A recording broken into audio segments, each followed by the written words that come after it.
सरकार अपने किस ईगो में बैठी हुई है ये भी समझ में नहीं आ रहा। बिहार में अपने आप को ताकतवर, स्वावलंबी, एकदम आत्मनिर्भर बनाने की है। जब नीतीश कुमार ने इस बात पर अपना ऐतराज जताया तो भाजपा ने उन्हें मंत्रिमंडल से बाहर ही रख दिया।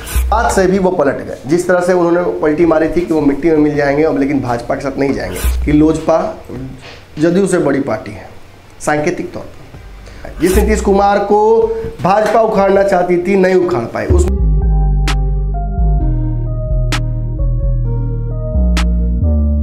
बॉर्डर पर जवान और खेत में किसान सुनने में कितना अच्छा लगता है। इन दोनों के हवाले करके एक तरफ अपना भोजन, दूसरी तरफ अपनी सुरक्षा। आप कितनी चैन के नीचे सोते हैं एकदम आराम से।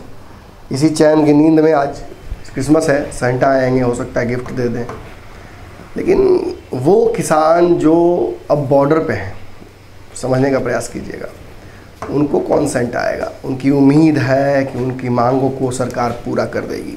आज मौका था, कहीं ना कहीं किसानों को प्रधानमंत्री नरेंद्र मोदी ने एक छोटा सा तोहफा दिया और सेंटा बनने की कोशिश की।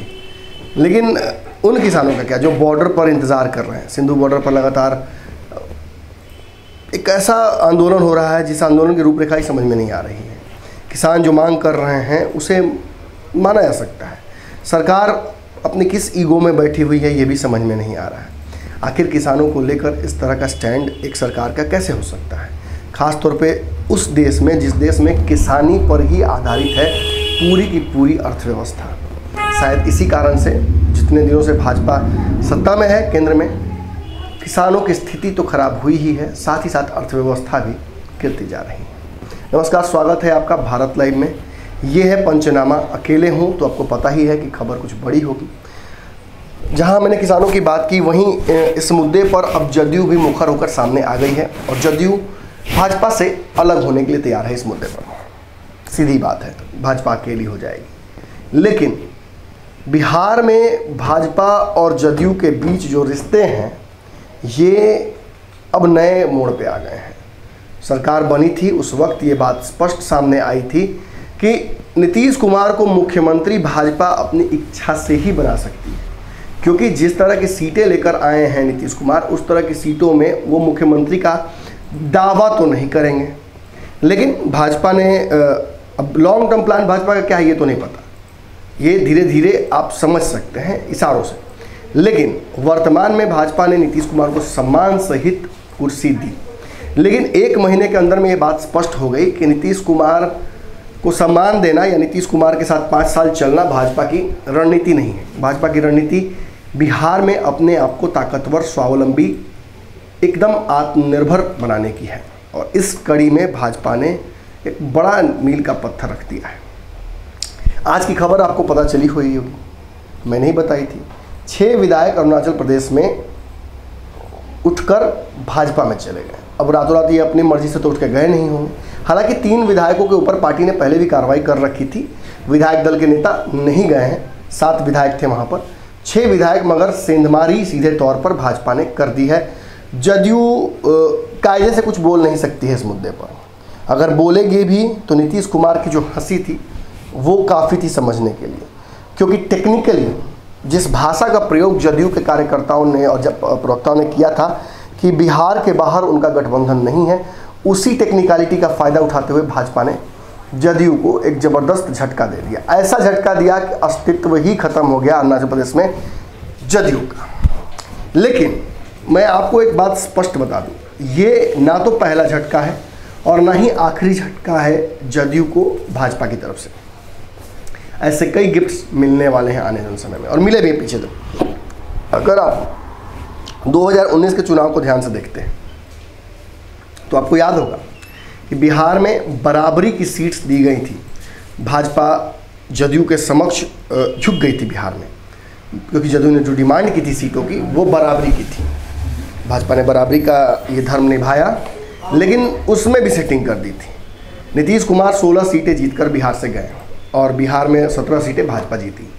1 सीट नीतीश कुमार किशनगंज में हार गए थे। नीतीश कुमार इसके बाद केंद्र में गए, मंत्रिमंडल का, मोदी मंत्रिमंडल का निर्माण हुआ।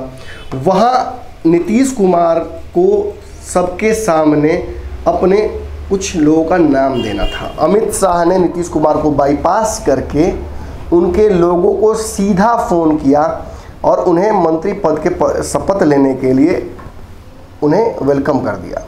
ये बात नीतीश कुमार को अच्छी नहीं लगी। नीतीश कुमार को ये बात समझ में आ गई कि भाजपा उन्हें साइडलाइन करके, उनके पावर को डिसलॉज करके उनके लोगों को अपने साथ करना चाहती है। नाम तो कई थे, ललन कुमार से लेकर आरसीपी सिंह से लेकर कई लोगों का, संतोष कुशवाहा, कई लोगों का नाम सामने आया था जिन्हें मंत्री बनाया जा सकता था मोदी मंत्रिमंडल में। लेकिन जब नीतीश कुमार ने इस बात पर अपना ऐतराज़ जताया तो भाजपा ने उन्हें मंत्रिमंडल से बाहर ही रख दिया। अब नीतीश कुमार इस बात को अपने तरीके से ज़रूर रिप्रेजेंट करना चाहेंगे कि वो अपनी इच्छा से केंद्रीय मंत्रिमंडल में नहीं है। लेकिन ऐसा होता है क्या? जो पार्टी बिहार में 1-2 सीटों के लिए लड़ती हो, वो जब भागीदारी सत्ता में प्राप्त करने की हो तो पीछे हट जाती है क्या?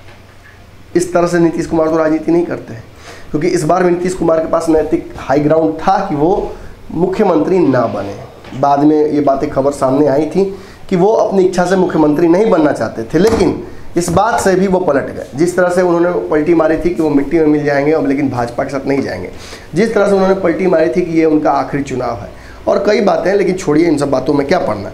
मैं आपको बताने आया हूँ कि नीतीश कुमार को भाजपा ने पूर्व में भी झटके दिए हैं।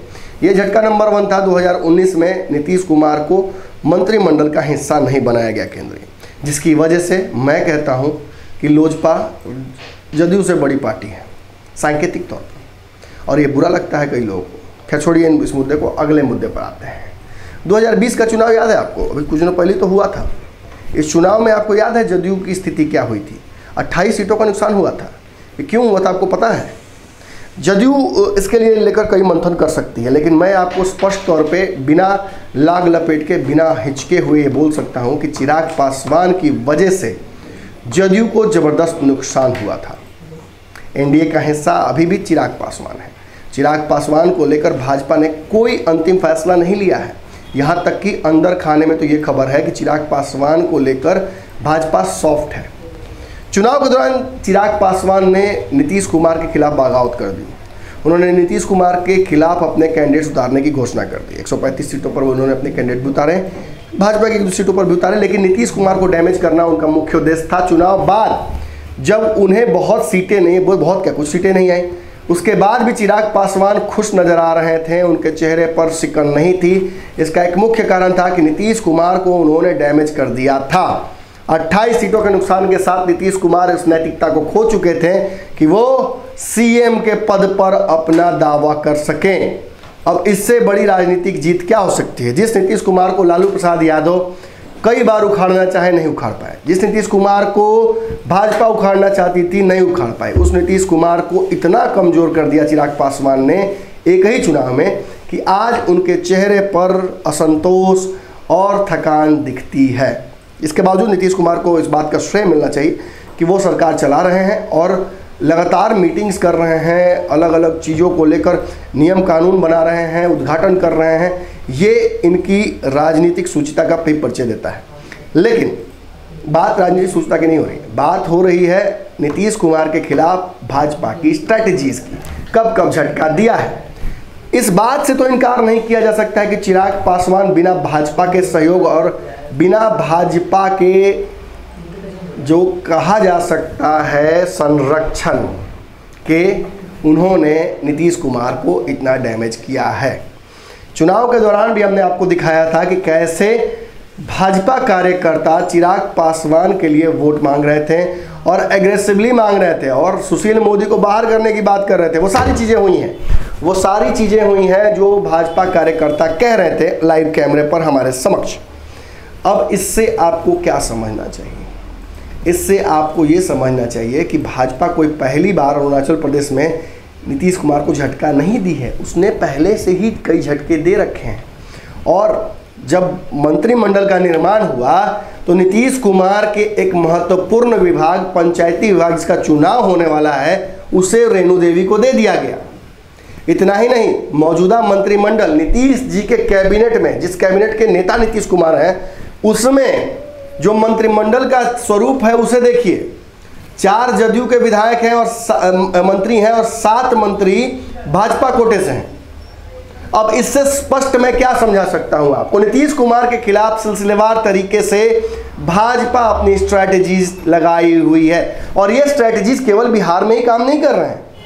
आप बिहार, अरुणाचल प्रदेश और बंगाल और झारखंड और सभी आसपास के राज्यों को देखते जाइए, नीतीश कुमार को सिलसिलेवार तरीके से मैसेज भी दिया जा रहा है। और अरुणाचल प्रदेश एक मैसेज हो सकता है नीतीश कुमार की कि अगर वो संभल नहीं जाएंगे, अगर वो भाजपा के सामने जो हथियार नहीं डालेंगे तो एक एक करके उनको निहत्था तो किया ही जा रहा है। सुशील मोदी, मेवालाल, फिर उनके बाद प्रेम कुमार, फिर नंदकिशोर यादव, ये सारी चीज़ें एक ही प्लान का छोटा छोटा फ्लो चार्ट का हिस्सा है। नीतीश कुमार को भाजपा एक एक करके कमज़ोर कर रही है। लेकिन आपको लग रहा होगा, आप में से कुछ लोगों को, कि नमन मिश्र रोज़ यही बातें करता है इसलिए आज भी दलील लेकर आया है अलग अलग तरह से, फिर वही बातें साबित करने के लिए। ये आपके ऊपर डिपेंड करता है कि आप इस पंचनामा विश्लेषण को किस तरह से लें। लेकिन मैंने आने वाले वक्त की राजनीति को लेकर कुछ बातें सामने आपके रख दी हैं। अरुणाचल प्रदेश की भविष्यवाणी भी हम कर सकते थे, लेकिन जैसा कि मैं हर बार आपको कहता हूं कि वो मेरे कार्यक्षेत्र के बाहर की बातें हैं। अगर खबर आपको देनी थी तो मैंने दे दिया, लेकिन इसके आगे का विश्लेषण, इसके आगे का मंथन आपको खुद करना चाहिए। आपको ये सोचना चाहिए कि नीतीश कुमार और भाजपा को जब मैंडेट मिला है सरकार चलाने का, तो इतनी ज़्यादा अलग अलग बातों पर विवाद क्यों हो रहा है, क्यों कुछ चीज़ों को छोड़कर आगे नहीं बढ़ पा रहे हैं लोग। क्योंकि राजनीति में संपूर्ण ताकत, आत्मनिर्भरता, पूर्ण बहुमत सबको चाहिए होता है, चाहे नीतीश कुमार हो या अमित शाह। इसी इल्यूसिव पूर्ण बहुमत की ओर P2P मॉडल के तहत अमित शाह आगे बढ़ रहे हैं। एक बात तय है कि भाजपा की तरह जदयू भी अपना बहुत बड़ा मंथन करने जा रही है 26-27 तारीख को, और किसी बिल और चिराग पासवान और बंगाल चुनाव और अरुणाचल प्रदेश जैसे कई मुद्दों पर चर्चा होगी। और एक बात तो आप तय मान लीजिए कि इतनी देर से मैं जो बकबक कर रहा हूं, इसका एक ही फलसफा निकलता है कि जदयू के कार्यकर्ता नीतीश कुमार अपने गुस्से को दबाकर अंदर रख सकते हैं, लेकिन जदयू के कार्यकर्ता इतनी आसानी से इन बातों को पचा नहीं पाएंगे। कैसा लगा आज का पंचनामा जरूर बताइएगा। खबरें इसी तरह से भारत लाइव पर चलती रहेंगी, मुझसे भी आपकी मुलाकात होती रहेगी। मेरे अलावा अन्य भी इस चैनल पर कई बहुत अच्छे रिपोर्टर्स हैं, उनकी खबरें भी लगातार चलती रहेंगी। इन खबरों को अपना प्यार और मोहब्बत देना आपकी जिम्मेवारी है। अपनी जिम्मेवारी निभाइए, हम अपनी जिम्मेवारी बखूबी निभा रहे हैं। और हमारी जिम्मेवारी में अगर आपको लगता है कि कोई कमी नहीं है तो एक UPI नंबर दिया हुआ है, उस पर आकर आप आर्थिक सहयोग कर सकते हैं। आपको पता है गूगल पे, फ़ोनपे और Paytm से आप इस पर आकर सहयोग कर सकते हैं। सहयोग राशि की कोई बंदिश नहीं है, आप इस वीडियो को शेयर करके भी हमारा योगदान कर सकते हैं। धन्यवाद। अगर ये वीडियो पसंद आई और वह बिहार के राजनीति और बिहारियत से सरोकार रखेनी तो सब्सक्राइब बटन दबा के चैनल के सब्सक्राइब कर ली। ओजे एगो घंटी बा, ओकरा बटन दबा देला से कुल सटीक और मारक खबर रुआ मुफ्त में मिल जाई। अगर रुआ पत्रकारिता के हमनी के नया प्रयोग में सहयोग कर चाहतानी तो ज्वाइन बटन दबा दी। Paytm नंबर नोट कर ली 9386816700। धन्यवाद।